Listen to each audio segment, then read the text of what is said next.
In this video, we will be exploring some of the more plausible theories that are being discussed on what might have happened to Yohanes Kidane. I will express now there are no further updates to the case as far as I'm aware, so this video will explicitly cover only the theories around his disappearance, based on the comments I have received on my previous videos. Also, before we get into the actual theories themselves, I would just like to quickly address some of the concerns I've read in the comments section, so if you're just here for the theory analysis alone, please feel free to skip to the time on screen now. But to address the concerns, I'd like to start by apologising for my generalisation in my previous video on the link between Jared Shadid and Yohanes Kidane. I claimed they were both of North African descent, which was blatantly incorrect, as many of you have rightly pointed out. Jared Shadid is of Lebanese descent, which is actually a country in the Middle East, and Yohanes Kidane is of Eritrean descent, which is technically in East Africa. I did do my research on their backgrounds before the video, and so I was aware of their origins, but I made a bad call in simplifying their descent as North African, which would be the midpoint between the two countries. Saying this, the nations do have some ties, as both Eritrea and Lebanon are part of the Arab League, with both countries having a strong Arabic presence. However, I was wrong to generalise their origins as just North African, so I hold my hands up there and I will make sure not to let this happen again. The second concern I saw a lot in the comments was my possible exploitation of the Yohanes Kidane case, and I can completely see where you're coming from. The last thing I want to do is take advantage of the Kidane family and profit off their tragedy. But the fact is, my channel was only monetized a few weeks ago, so I'm currently yet to receive any revenue from any of my videos whatsoever. But saying this, I will certainly be donating a portion of the revenue generated from these videos to either the GoFundMe pages set up for Yohanes and Jared, or a charity related to their cause, depending on the conclusion of these cases. Also, I would like to think that these videos are spreading awareness for both Yohanes and Jared, and therefore may assist in the search for these missing young men. So although it may sound far-fetched, I truly hope that as a community we can make a real-life difference here.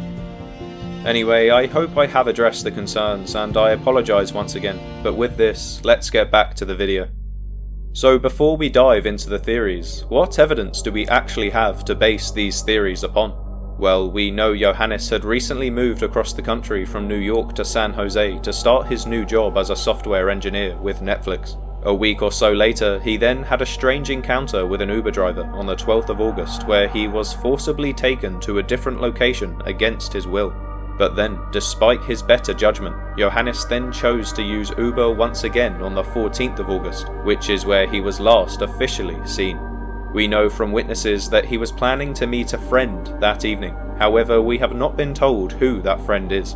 His belongings were then found the next morning on August 15th near the Golden Gate Bridge in San Francisco, including his cell phone, wallet and 2 laptops. But after 2 long weeks of investigating, somehow this is all we know. Now, based on the evidence available, the police have come forward to state that they believe no foul play was involved in this disappearance.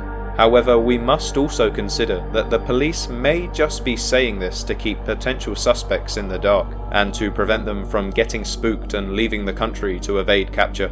But if we take the police at their word, and believe they are being completely honest and transparent, according to them, everything we know so far points in the direction of an intentional disappearance, orchestrated by Yohanes himself. But the fact is, we don't know everything yet, and with so many more possible theories, surely this case cannot be concluded as a self-infliction until we've turned over every stone. So with that, let's get into the theories.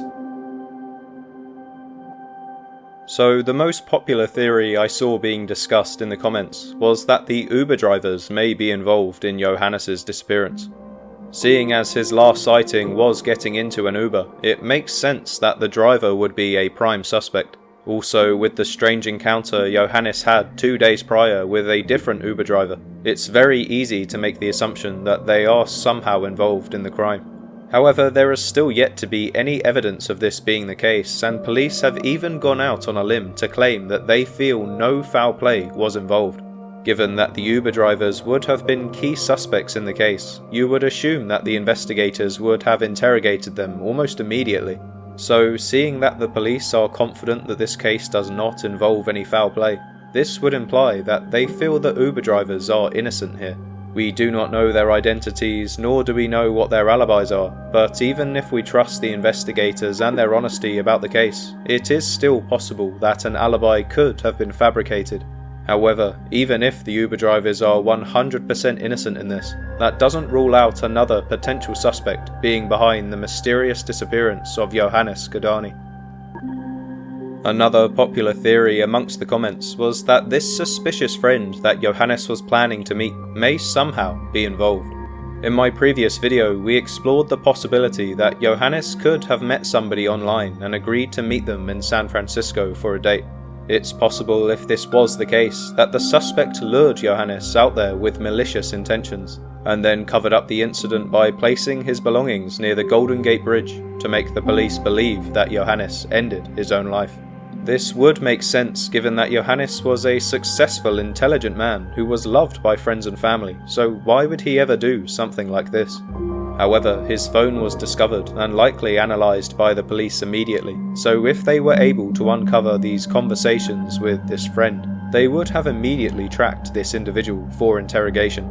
Saying this, if they were successful in finding the individual, you'd assume that this person provided a clear alibi to give the police enough confidence that this case did not involve any foul play.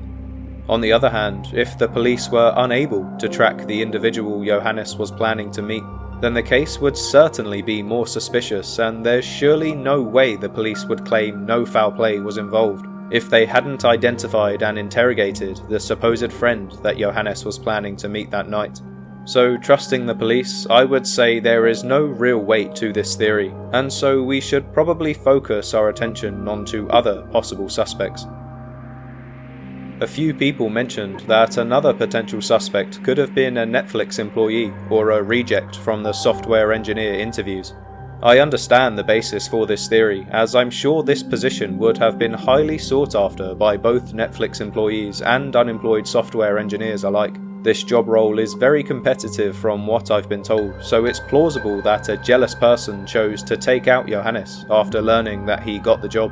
This may explain why he suddenly disappeared after only working at Netflix for 2 weeks. However, it must be said that there is not a shred of evidence implying that this has occurred, but in my opinion, it's still a theory worth exploring. Perhaps the police should investigate the list of interviewees that did not get awarded the position with Netflix, or maybe even some of the employees themselves who expressed interest in the role. However, I wouldn't class this theory as one of the stronger ones, as you would think Netflix would have better judge of character when hiring employees. Nevertheless, it is a potential theory that is certainly worth investigating, in my opinion. A more plausible theory could be that Yohanes was actually the victim of a human trafficking ring. He could have been lured out to San Francisco by a person pretending to be interested in Yohanes to get him alone. There have been numerous accounts of professional black men going missing in the southwest region of the US, and it is well known that human trafficking as well as organ harvesting is a real concern. So it's possible that Yohanes could have been abducted that day and then his belongings were staged to make it look like he took his own life. However, once again, this theory is purely speculation and has no hard evidence attributed to it, so I'd rather not spend too much time discussing it, and I'd prefer to move on to some of the more evidence-based theories. The next theory states that the commuter who discovered Yohanes's belongings on the grassy hill near the Golden Gate Bridge may somehow be involved in his disappearance. Now, although I do not think the commuter themselves is a suspect, given that the police likely investigated them as soon as the belongings were brought to their attention, and I don't think a suspect would have been brazen enough to speak to the police directly. However, the suspicious nature of this bag's discovery, in my opinion, lies in the timeline. If Yohanes did end his own life that night on the 14th of August, why was his bag only discovered the next day?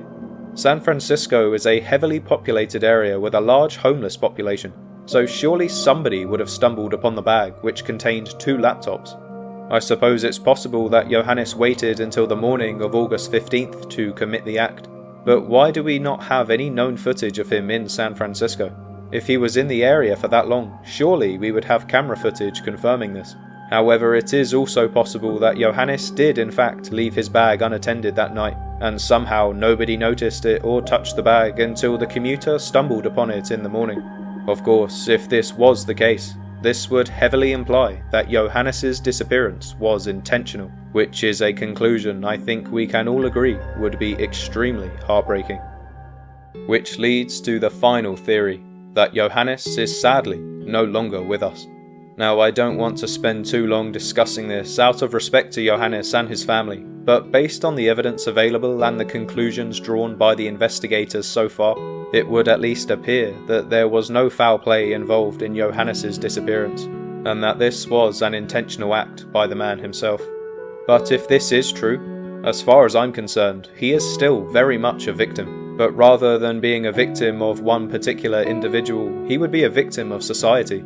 How does a young man with so much to offer the world, who was loved by many and had such a bright future ahead of him, commit an act so devastating? For anybody to take their own life, I think we can all agree this is something we should be working to eradicate.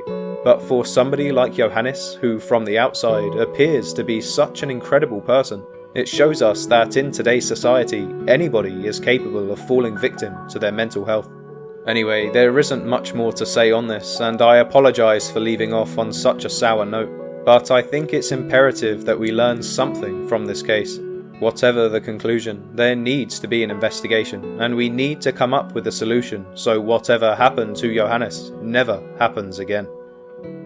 As I mentioned at the start of this video, I will be donating a portion of the revenue generated from these videos to the GoFundMe pages of Yohanes Kidane and Jared Shadid. So no matter how these stories end, at least something good will come out of this situation. I'll also leave the details for these pages in the description below if you would like to make your own donations. But with that, I'll leave this video here, and I sincerely thank you for all of your unwavering support so far. I really appreciate it, and I'm sure the Kidane family does as well. And just before I go, if you would like more details on the case, please feel free to check out my previous videos on screen now.